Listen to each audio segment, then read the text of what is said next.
رمضان مبارک کا مہینہ بس کچھ ہی دنوں میں شروع ہونے والا ہے۔ اس میں مسلمانوں میں ایک اتساہ نظر آ رہا ہے اور ساری تیاریاں کر رہے ہیں۔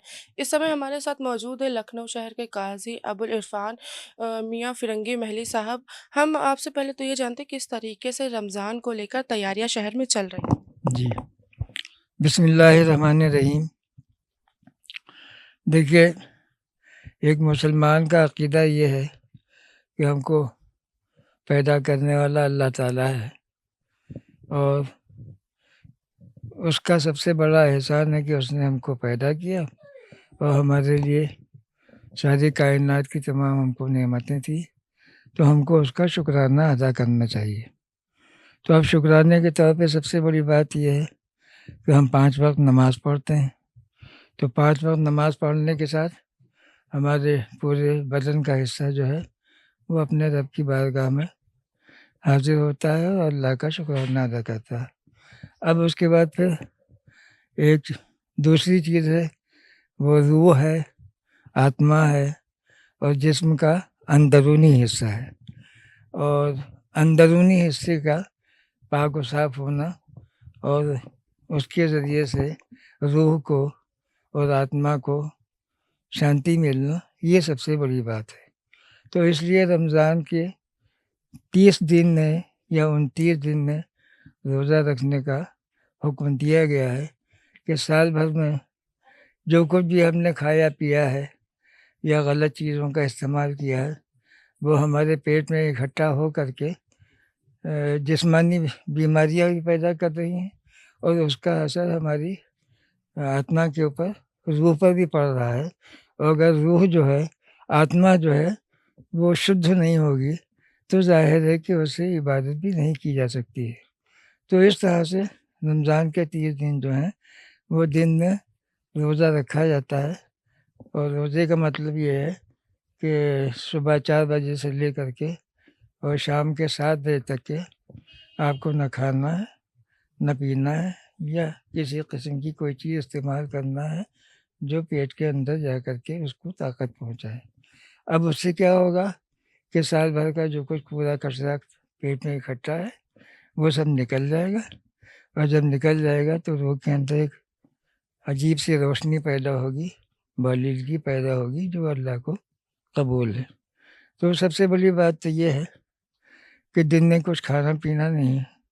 یہ تو ظاہری چیزیں ہیں جو جسم کو فائدہ پہنچاتی ہیں، لیکن اس کے علاوہ بھی دوسری چیزیں ہیں جس میں یہ بتایا گیا ہے کہ روزے دار جو ہے کسی سے جھگڑا نہیں کرے گا، کسی کو گالی نہیں دے گا، اپنی آنکھوں سے کوئی غلط چیز نہیں دیکھے گا، اپنے ہاتھوں سے پیروں سے کوئی غلط کام نہیں کرے گا، اور زیادہ سے زیادہ اس کی کوشش یہی ہونا چاہیے کہ وہ اللہ کی عبادت کسی طرح سے بھی کرے، اس کا نام لے کر کے یا اس کا قرآن پڑھ کر کے۔ قرآن جو ہے وہ ہماری مذہبی کتاب ہے، جو سب سے بڑی نعمت ہے کہ اس کے پڑھانے میں بہت بڑا ثواب ہے۔ اور رمضان ہی کے مہینے میں قرآن بھی آسمان سے اترا ہے، تو قرآن کو پڑھنے کے لیے من کے اندر شانتی ہونا چاہیے، روح کے اندر بالغی ہونا چاہیے۔ میں سمجھتا ہوں کہ اسی لیے رمضان کے مہینے میں روزہ رکھنے کا حکم دیا گیا ہے، تاکہ آپ بالکل پاک و صاف ہو کر کے اللہ کا کلام پڑھ کر کے اللہ کی باتیں کریں۔ اب جب سورج است ہو جاتا ہے تو اس کے بعد یہ ہوتا ہے کہ آپ تھوڑا بہت کھا سکتے ہیں۔ مطلب یہ ہے کہ جتنا آپ کو زندگی کی ضرورت ہے کہ آپ کے جسم میں طاقت باقی رہے، آپ ہلکی پھلکی غذا کھائیے۔ ایسا نہ ہو کہ دن بھر میں آپ نے نہیں کھایا اور اس کے بعد شام کو جب آپ کھانے کے لیے بیٹھے تو پورے دن کی کسر آپ نے نکال لی، تو یہ غلط بات ہے۔ اس سے بجائے فائدے کے نقصان پہنچے گا۔ تو اس طرح سے ہے، پھر شام کو 7 بجے سے لے کر کے روزہ کھولنے کے بعد 4 بجے تک آپ آزاد ہیں۔ لیکن آزادی کا مطلب یہ ہے کہ جو اصل چیز ہے کہ روح کے اندر بالغی پیدا ہو، ایسی چیزیں کھائیں، اپنے خواہشات کو آپ دبا کے رکھیں، نہ کہ روزہ کھولنے کے بعد آپ کی خواہشات آگے بڑھتی چلی جائیں، اور جو سال بھر میں آپ نے نہیں کیا ہے، سال بھر میں آپ نے نہیں کیا، وہ سب کرنا چاہیں۔ تو یہ روزے کی حقیقت ہے کہ اس میں روزہ جو ہے وہ اللہ کی بہت بڑی عبادت ہے۔ یہ ایسی عبادت ہے جو کسی کو بتائی نہیں جاتی ہے۔ یعنی اندرونی طور پہ آپ روزہ رکھیں، کسی کو کیا معلوم کہ آپ کیا کر رہے ہیں، لیکن اگر بتا دیا جائے تو بتا دینے سے یہ ہوتا ہے کہ جو اس کی اچھائی ہے، مطلب یہ کہ ایک آپ خالص اللہ کے لیے کام کریں اور ایک دنیا کو دکھانے کے لیے اور دنیا کو فائدہ حاصل کرنے کے لیے کریں۔ تو عبادت میں سب سے بڑا یہ فرق ہے کہ آپ عبادت کر رہے ہیں لیکن عبادت کسی کو معلوم نہیں ہوتی۔ نماز کے ذریعے سے یہ ہے کہ بھائی سب کو معلوم ہو جائے، لیکن روزہ ایسا ہے اس میں کوئی ضروری نہیں ہے کہ آپ ہر ایک کو بتاتے پھریں۔ ہاں اگر کسی سے لڑائی جھگڑا ہو رہا ہے تو بھیا ہم جھگڑا نہیں کریں گے، ہم روزے سے ہیں، یا کوئی برا کام ہو تو آپ سمجھے کہ نہیں ہم روزے سے، ہم کوئی نہیں کرنا چاہیے۔ ہم اگر دیکھیں سماجک طور پہ روزے کے دوران کن کن چیزوں سے ہمیں احتیاط برتنا چاہیے؟ میں نے آپ سے بتایا نا کہ سب سے بڑی بات جو ہے وہ آدمی کو اپنے پیٹ کو تمام خباثتوں سے دور کرنے کے لیے کچھ نہیں کھانا ہے۔ جیسے چکی ہے نا، چکی میں 6 دن تک کے آٹا پستا رہتا ہے اور وہ کہیں نہ کہیں کونے کھجڑے میں جمع ہو جاتا ہے جس سے گندگی پھیلتی ہے۔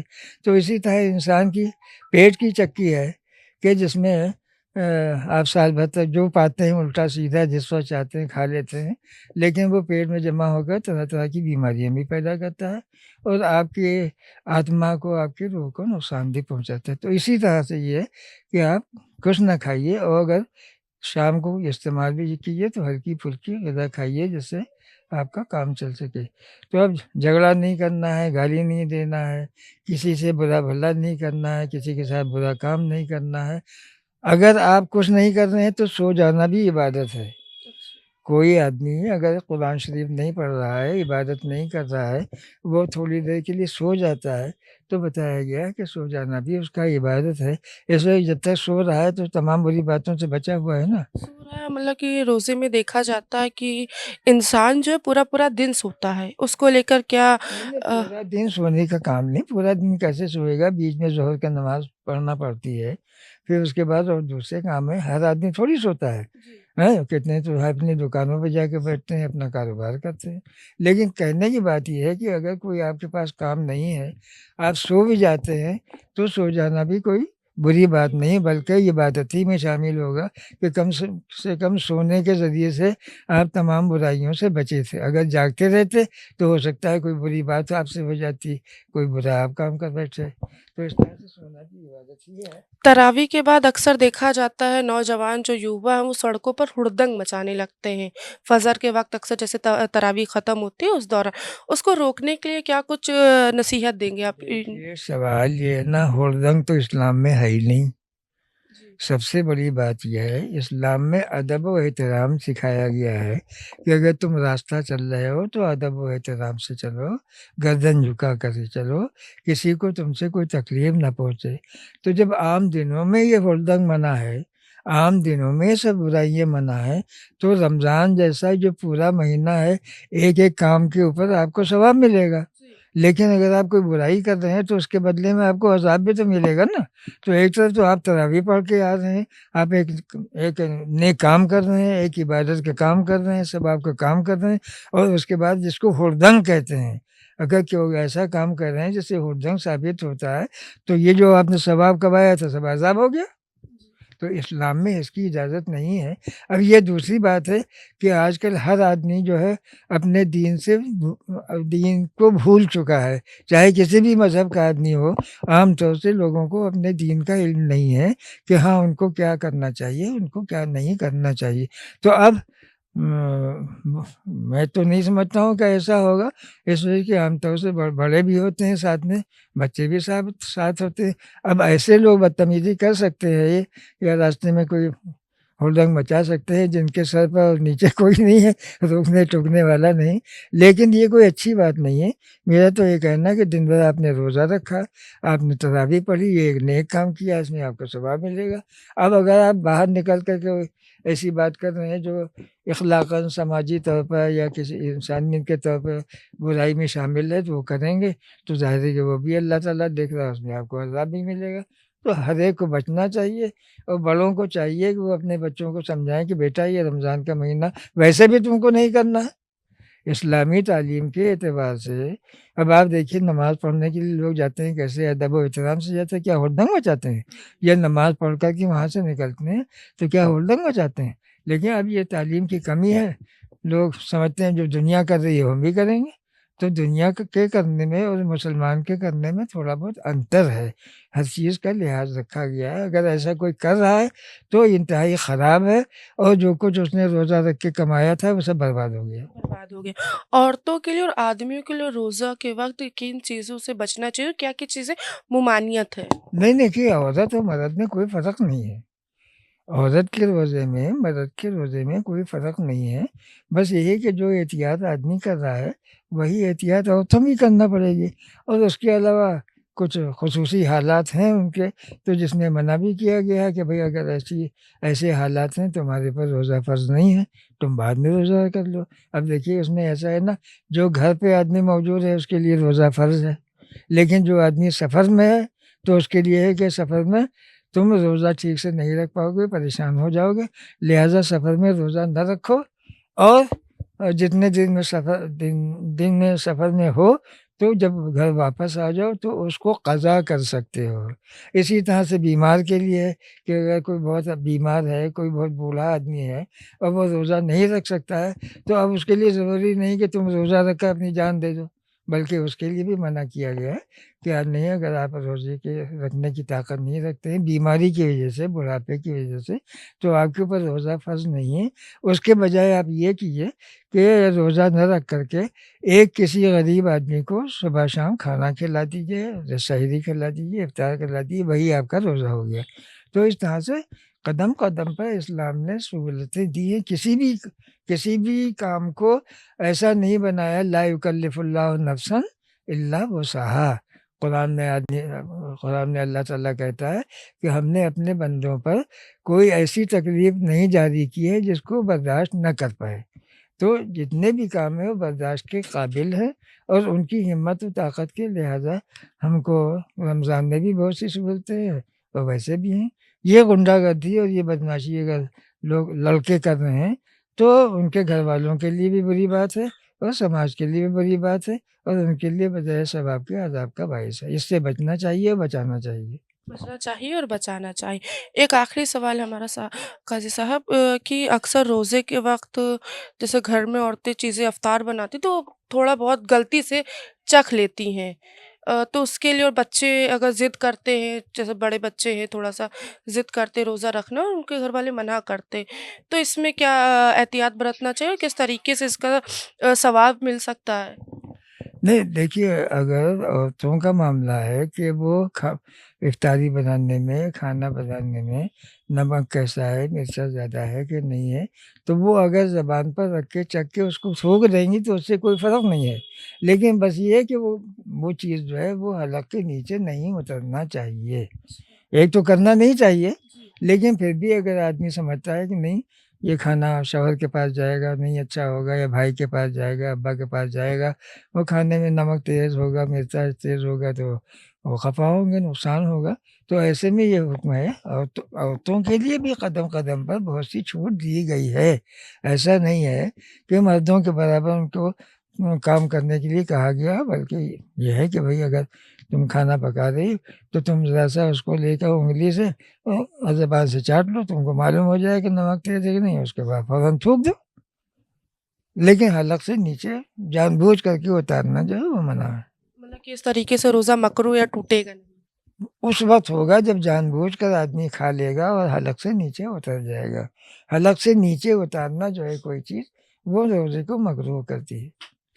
اب بہت اکثر ایسا ہوتا ہے کہ لوگوں کے منہ میں تھوک اکٹھا ہو جاتا ہے تو وہ بار بار تھوکتے ہیں، تو تھوکا بھی جا سکتا ہے، لیکن اگر وہ تھوڑا سا تھوک ہے حلق کے نیچے چلا جائے تو وہ کوئی سی بات نہیں ہے، لیکن جان بوجھ کر کے کسی کو متلی ہو رہی ہو، جان بوجھ کے اس نے اندر کر لیا، ایسی چیزوں سے بتایا گیا ہے کہ روزہ مکروہ ہو جاتا ہے۔ بہت سے ایسے، مطلب کہ اگر ہم بات کریں سماجک طور پہ، ایسے فتوے بہت سے جو مولوی ہوتے ہیں وہ کہتے ہیں کہ اگر آپ نے غلطی سے بھی کچھ کھا لیا اور بچے نے اگر آپ کے اوپر ٹوائلٹ کر دیا تو ان ساری چیزوں سے مکروہ ہو جاتا ہے۔ بچہ ٹائلٹ کر دے گا تو اس سے آپ کے جسم پہ خرابی ہوگی، آپ جا کے دھو لیجیے، روزے پہ کیا اثر پڑے گا؟ فتویٰ جو ہے وہ کوئی کھیل تماشا تھوڑی کہ جتنا چاہا جو کچھ کہہ دیا۔ بھائی جو اسلام کی احکام ہیں، ان میں کچھ مین کام ہے اور کچھ تھوڑا سا سائڈ کے کام ہے، تو ان دونوں کے کرنے سے بڑا فرق پڑ جاتا ہے۔ تو فتویٰ دینا ایک ہر آدمی کا کوئی کام بھی نہیں ہے، اور فتویٰ کوئی ایسی چیز بھی نہیں کہ اس کو ہر آدمی چلتے پھرتے دیتا رہے۔ فتویٰ دینے کے لیے مخصوص، جیسے جج ہے، ججمنٹ کرنے کے لیے ہر آدمی کو کیا فیصلہ ہے کہ آپ جا کے ججمنٹ کرنے لگی کسی کے لیے؟ اس کے لیے ڈسٹرکٹ جج ہے اور اتھارٹیز ہے، سپریم کورٹ ہے۔ اسی طرح سے جج بھی ہے، جو اسلامی جج ہے اس کو فتویٰ دینے والا قاضی کہتے ہیں۔ ہر آدمی تھوڑی قاضی بن جائے گا، ہر آدمی مفتی تھوڑی بن جائے گا۔ مفتی وہی بنے گا جس کو کوئی اجازت کہیں سے ملی ہو، جس کے پاس قابلیت ہو، جس کے پاس سرٹیفکیٹ ہو، وہ کرے گا۔ تو اب یہ مکروہ یہ چیزیں جو ہیں وہ ہر آدمی نہیں بتا سکتا ہے۔ حالات کے اعتبار سے کیا واقعہ ہوا ہے کیا نہیں ہوا، ایک سامنے والی بات ہوتی ہے اور یہ بیک ڈور کی بات ہوتی ہے، دونوں کو سامنے رکھنا پڑتا ہے تب ججمنٹ ہوتا ہے۔ کوئی کتاب میں لکھا ہوا تھوڑی کہ وہ لکھے کے پیچھے، فقیر کے پیچھے آپ اس کو ڈنڈا لیے بھاگتے رہو۔ تو مگر ہیں باتیں ہیں، کچھ باتیں سامنے آتی ہیں تو اس کا جواب دیا جاتا ہے۔ رمضان کے لیے ہیلپ لائن نمبر، رمضان کے لیے جو روزے کے دوران ہیلپ لائن نمبر کیا رکھی گئی ہے؟ ہیلپ لائن جو ہے، دیکھیں ہیلپ لائن کا کیا مطلب، آدمی کو بالکل مجبور بنا دینا ہے۔ کچھ نہیں، ہیلپ لائن سے معلوم کر لو فلانا کیا ہو گیا۔ ارے تم گھر سے نکلو، عدالت میں جاؤ، معاملہ رکھو، پوری بات سمجھاؤ تو تم کو فیصلہ ہوگا۔ تم گھر بیٹھے بیٹھے اپنے وہاں عدالت میں ڈھیلا پھینک رہے ہو کہ ہم کوئی بتا دیے، کون سی بیوقوفی ہے؟ یہ لوگوں نے جہاں اور چیزیں ہیں وہ بھی ایک کہتے ہیں کیا کہتے ہیں فیشن بنا لیا، ہم نے ہیلپ لائن کھول لی، آؤ چلے جاؤ۔ اب جو بات تم پوچھ رہے ہو وہ پوری ہمارے سمجھ میں آئی کہ نہیں آئی، یا ہم جو بتا رہے ہیں تمہاری سمجھ میں آئی کہ نہیں آئی؟ تماشا بنا دیا ہے ہیلپ لائن کو۔ تماشا بنا دیا ہے جو رمضان میں ہیلپ لائن کو لے کر، اور بہت سی چیزوں کو وہ احتیاط برتنے کو کہا ہے۔ کسی سے لڑائی جھگڑا رمضان کے دوران نہیں کرنا ہے۔ اگر آپ روزے سے ہیں تو بہت سی چیزوں کو آپ کو احتیاط رکھنا، اور سونا ایک بہت بڑا میتھ مانا جاتا ہے کہ سونے سے آپ کا روزہ مکروہ ہوتا ہے زیادہ تر۔ ایسا کچھ نہیں ہے، آپ تھوڑی دیر سو سکتے ہیں روزے میں۔ کیمرہ پرسن مونو کے ساتھ میں انزلہ شی، نیوز لکھنؤ۔